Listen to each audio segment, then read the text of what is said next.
Hello students, again welcome to the class. So as in the last class we studied about the measurement of the high resistance by the leakage method. So this is the circuit we had been used. So here what is there? The RC component will be there, the resistor and the capacitor, so which are connected to the battery, the rheostat, and also it is connected to the ballistic galvanometer, and 4 different keys we had been used there.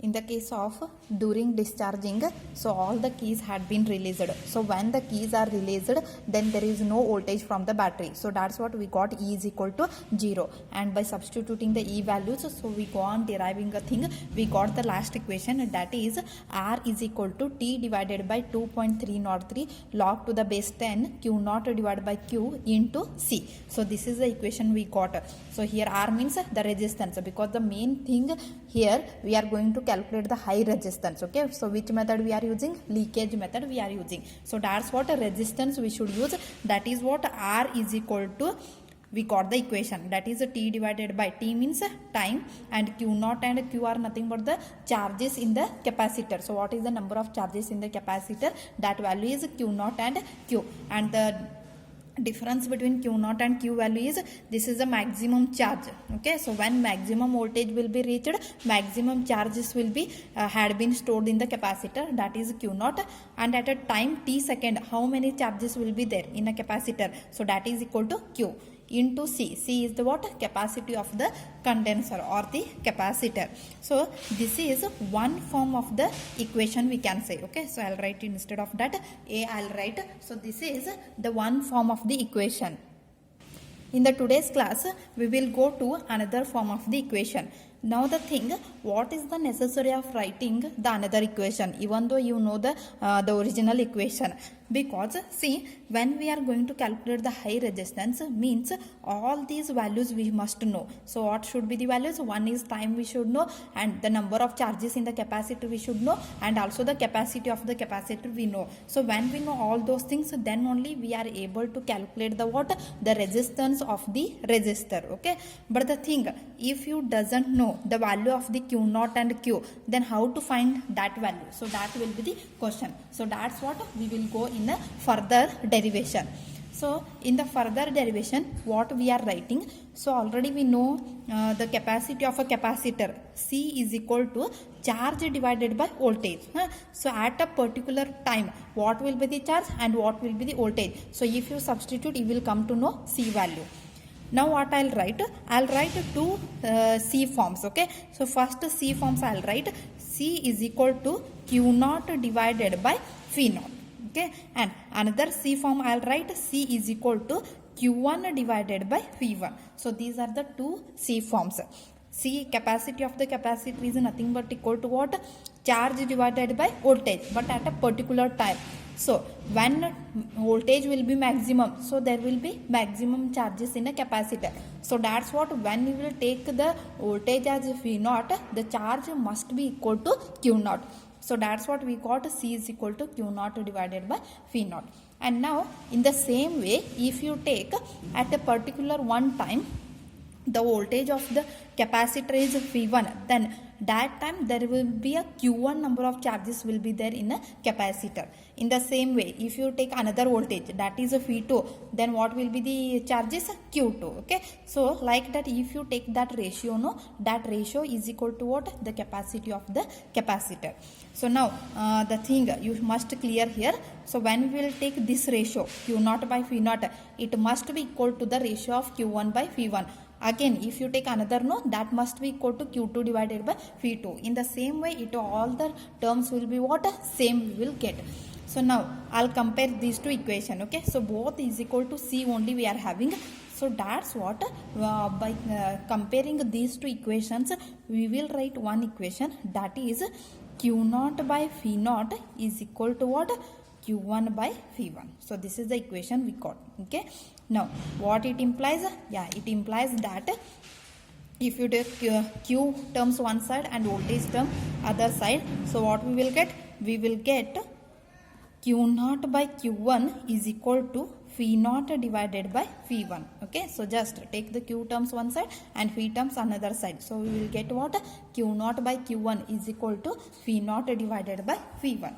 Okay, so now these values I'll put in a first equation, that is A equation I'll put. Okay, so what is q naught by q is equal to phi naught by phi we can write, or q naught by q1 is equal to phi naught by phi 1 we can take. Okay, so substituting in the A equation we will get the another form of the resistance equation, that is R is equal to T divided by 2.303 log to the base 10 into the bracket q naught by q value becomes what? Phi naught by phi, or you can write phi naught by phi 1 also. So any one you can take there. So I'll take now phi naught by phi 1. Okay, so into C. So this is the another form of the high resistance calculation. Okay, so first form and this is the second form.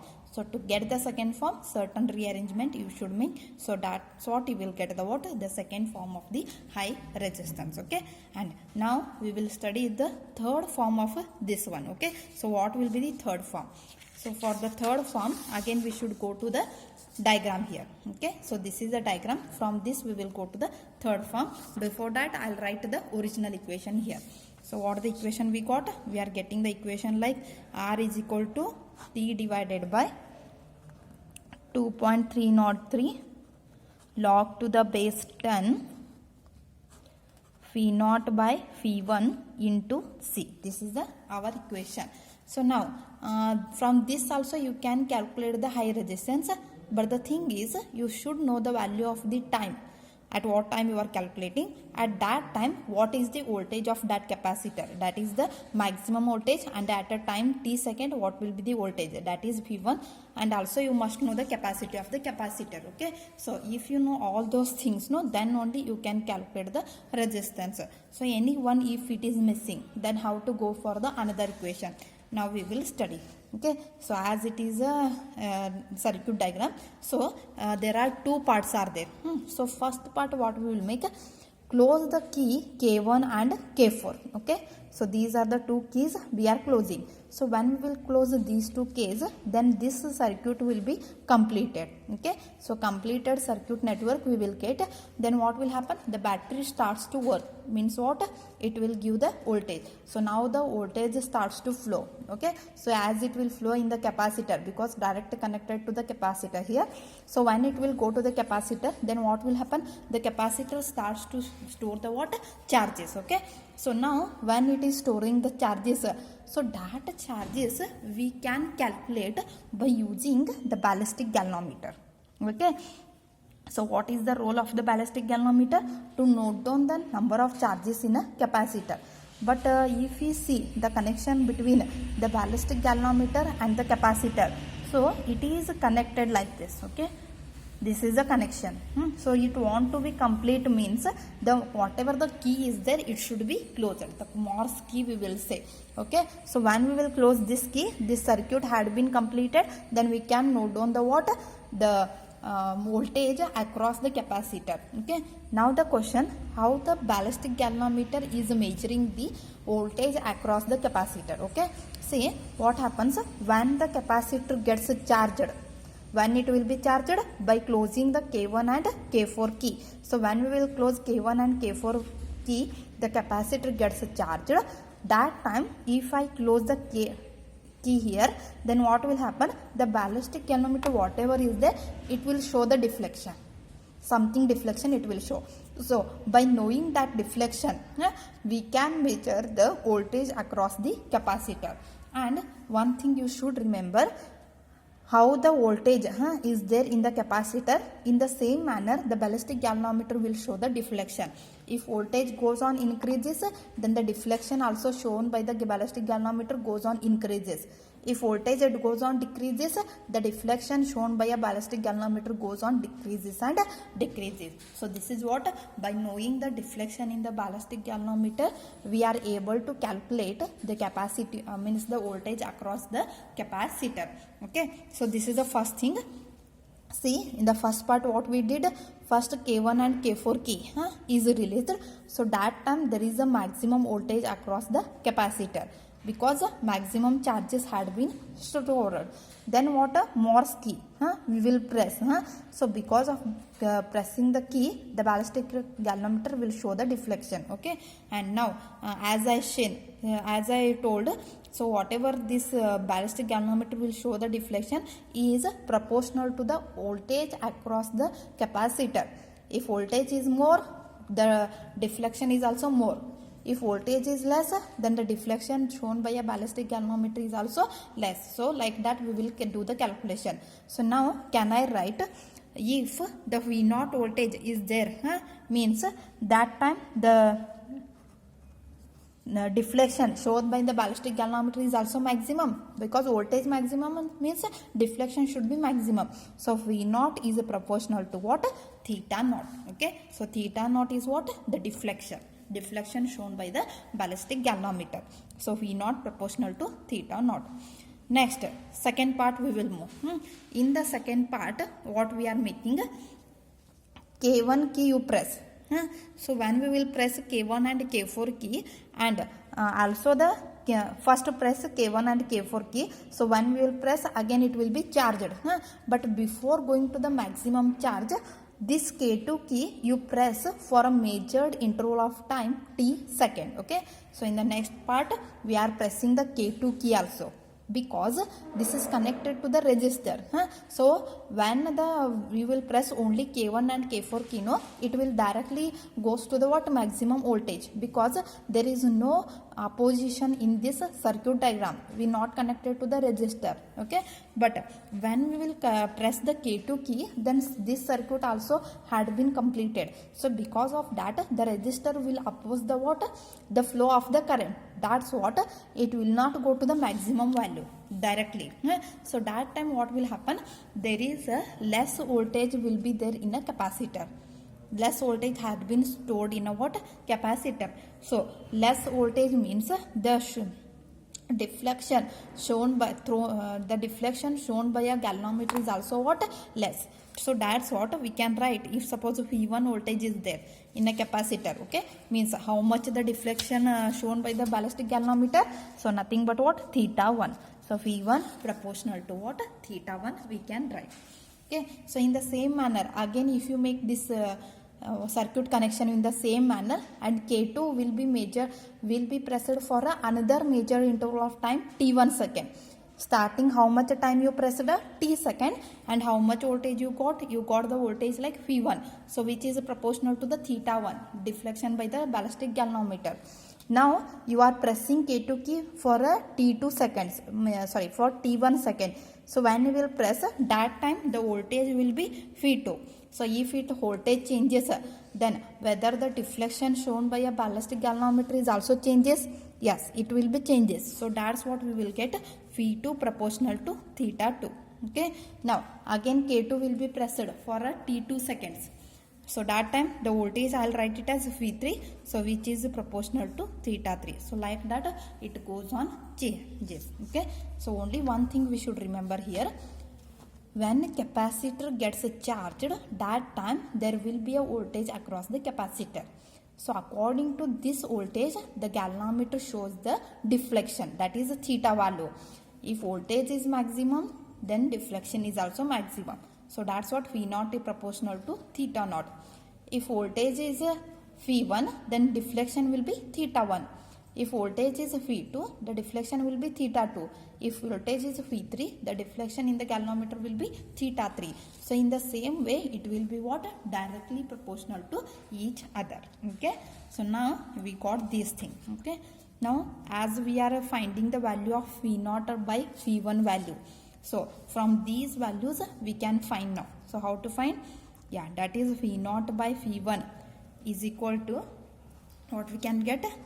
Theta naught divided by theta 1, because V0 divided by V1 I wrote, which is equal to directly proportional. So that's what theta naught divided by theta 1 value we got. Okay. So now can we change in the equation? So if I change in the equation, then what I'll get? I'll get R is equal to T divided by 2.303 log to the base 10 of So now what is the value of V naught by V1? That is theta naught by theta 1. So I'll write that theta naught by theta 1 into C. I'll write. Okay. So this is the another form of the equation. That is how much? C equation I'll write, because A and B, two forms we got, and now this is the third form, that is the C value. Okay.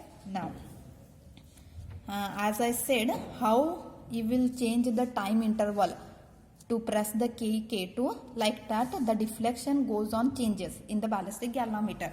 So that's what, if you draw the graph between what, if I drawn the graph of T, means the time versus log of theta naught by theta 1. So if I draw this graph, then what I will get, for different time interval the ratio will be goes on changes.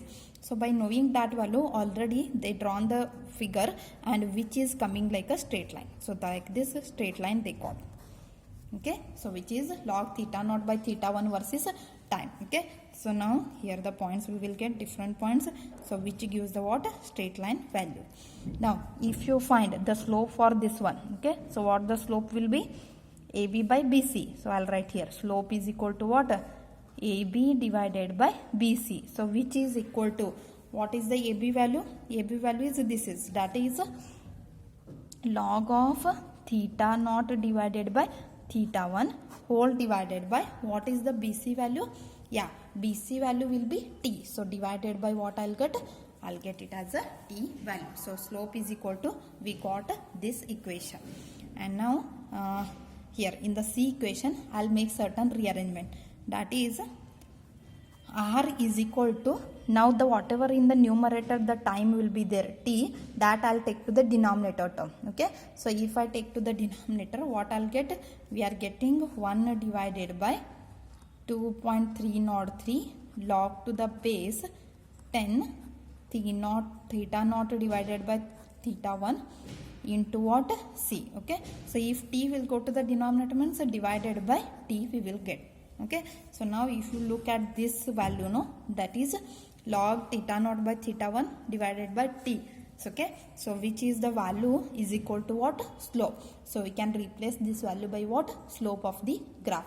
Okay, now if I replace, we will get a new equation, that is R is equal to 1 divided by 2.303 into, what is this value, slope. So into slope into what, C value. So this is the another form of the equation, which is the final equation, because we can readily find the value of what, the deflection by the galvanometer, that is theta naught by theta 1, and we know the time also, in what time you are finding this value. Okay, so if you know both these things, you can make a graph for different intervals of time. So after getting a graph, it is easy to find the what, the slope, because straight line we are getting, which is passing through the origin. So because of this reason, we can readily find the slope very easily, and also the capacity of a capacitor already we know. Okay, so if we know these only two things, no, then we can find resistor. So most of the cases in a leakage method experiment, they are using this last formula. Okay, because it is easier than the other equation. So when we will see once again, so when they in examination they will ask up to this mark, we should write all those things. So in examination they will ask how to find the high resistance by the leakage method. So if they ask like that, first draw the circuit diagram, and up to this derivation you know how to find those. Okay, so after this, what you know, we know that the capacity of a capacitor is always equal to charge divided by voltage. So that's what we are getting, C is equal to Q naught by V naught. At the same time, at another time it will be Q1 by V1, and another time we can get Q2 by V2 also. Okay, so now comparing these two equations, we can write Q naught by V naught is equal to Q1 by V1. Okay, and making the Q terms one side, so what we will get, you are getting Q naught by Q1 is equal to V naught by V1. So now as we are having, this is the original equation. So here q naught by q1 term is there. Q or q1 you can take. Okay, so this term now we can replace by, in terms of voltage, what? V naught by V1. So if you replace in that manner, you will get the second form of that equation. So we note down by B equation, that is. Okay, so which is R is equal to T divided by 2.303 log to the base 10 V naught by V1 into C. So if you know only these values, no, then only you can find the resistor. Now that main equation again I'll take. So this is the equation now we got. So now what we are doing, something arrangement we will make in the experiment. So now you are performing the what? Experiment. So when you will perform the experiment, you will come to know that when the keys K1 and K4 had been pressed, that time the capacitor gets charged. Means there will be certain voltage across capacitor will be there. So that voltage can be noted down by the deflection shown by the ballistic galvanometer. So according to this voltage, the ballistic galvanometer will show the what? Deflection. Now if maximum voltage is there, maximum deflection it will take. So to get the deflection, first this key you should press, that is the Morse key K you should press. It will be like this. Okay, now it will be little change than your keys what you will use in the experiment. Okay, now the thing, when you will press this key, it will show the deflection. And the next, that is maximum voltage had been stored, that is the phi naught. So maximum deflection it will show, that is the theta naught. So phi naught proportional to what? Theta naught. So first equation you got. Next what I'll make in the next part, again press the K1 key. So the battery will supply the voltage and it is charged, and if you release it, it will be discharged. Then press the K2 key for a certain time. So when you will press the K2 key for a certain time, then capacitor having the voltage is equal to V1. That time the deflection of the galvanometer will be theta 1, because as I said, they both are proportional to each other. The voltage across the ballistic galvanometer, both are proportional to each other. So that time again press the key K and note down the deflection by the galvanometer. So that's what we will get, V1 proportional to theta 1. In the same manner, if the K2 key, if you press for another time, how much you press it than the first, no? Apart from that, in another time, if you press K2 key, no, that time the voltage across the capacitor is V2, let it be. And then again press the key K and note down the deflection by the ballistic galvanometer. That is V2 will be note downing. So like that, as they are proportional to each other, we will get these equation. Okay. So from these equation, we can write directly what? Phi naught by Phi1 is equal to theta naught divided by theta 1. Okay, because both are directly proportional to each other. So that Phi naught by Phi1 term replace with the what? Theta naught divided by theta 1 term. So if you replace, then another form of equation we are getting, that is the C form I note down here. Okay, and now as I said, no, different time intervals we are finding these ratios. Okay, so for those, if you draw the graph, it will be straight line. So when it will be straight line, you can find the what? Slope here. So slope is equal to what you got? Log theta naught by theta 1 divided by T you are getting. Now in this, make arrangement there, that whatever the numerator T term is there, you transfer to the denominator. So when you will transfer, this is the term you got, which is exactly equal to the slope of the graph. So that's what, replace this one with the slope. So what you will get, R is equal to 1 divided by 2.303 into slope into C. So slope from the graph you will come to know, and C, capacity of the capacitor is also come to know by using the capacitor. From this we can readily find the high resistance of a resistor. Okay, so this is what your experiment and examination for 10 marks. They may ask this equation, and also it is very important because this one you are doing in lab also. For practical also you are having this experiment. So same formula you will use to find the high resistance of this of your experiment. Okay, so that's what you should be remember. So I hope you understood very well. In the next class we will go to the next and the last concept of your syllabus. Okay, thank you.